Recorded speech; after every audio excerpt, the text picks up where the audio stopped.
আকল কোথায় খাটাইছেন, আপনার জ্ঞান কোথায় খাটাইছেন।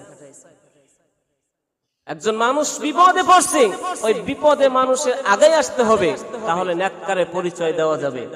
এখন একজন মানুষ বিপদে পড়ছে, আপনি পিছিয়ে চলে গেলেন, নেককারে পরিচয় দেওয়া যাবে না। কথা বলেন ঠিক কিনা?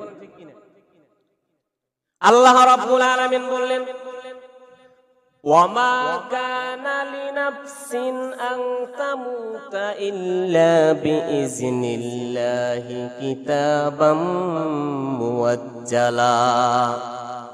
মৃত্যু আসবে, এই মৃত্যুটা যে কখন আসবে, আপনি অপবিত্র অবস্থা আছেন না নাপাক অবস্থা আছেন না পবিত্র অবস্থা আছেন, এটা আপনি ভালো জানেন। কথা বলেন ঠিক কিনা?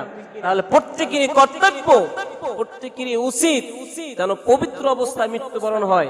সকলেরই চাওয়া যে আমরা নেককার হয়ে মৃত্যুবরণ করব, কিন্তু কাজে আমাদের কাজ মানবিক কাজ হয় না, আমাদের কাজগুলো নেককারের মতন হয় না।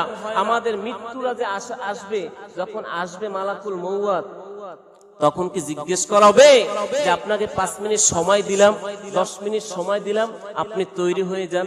এরকম কি কথা বলা হবে? এরকম কথা বলা হয়েছিল মুহাম্মদ রাসূলুল্লাহ সাল্লাল্লাহু আলাইহি সাল্লামের শানে। এরপরে যত সারা ভূমণ্ডলে, যত পৃথিবীতে যত মৃত্যুবরণ হয়েছে, কারো সঙ্গে কারো সাথে এ ধরনের আচরণ করা হবে না। আশা মাত্রই আপনি পাক আছেন না পবিত্র আছেন, আপনি মানবিক আছেন না অসৎ আছেন, আপনি কি দেশের কাজ করেন নাকি করেন না, আপনি কি পরিবারের দিকে খেয়াল রাখেন কি রাখেন না, ওইটা দেখার বিষয় নাই। আপনি কি নেতা না খাতা, ওইটা দেখার বিষয় নাই। আপনি কি সম্পদ আছে না নাই, আপনি কি আলেম না উলামা, ওইটা দেখার বিষয় নাই। আজরাইল আসা মাত্রই আপনাকে কোনো সময় দেওয়া হবে না, সেকেন্ডের মুহূর্তে আপনার মৃত্যুবরণ করতে হবে। কাজী এই দুনিয়া থেকে মৃত্যুবরণ করতে হলে নেককার অবস্থায় মৃত্যুবরণ করতে হবে। কথা বলেন ঠিক কিনা? কথা বলেন ঠিক কিনা?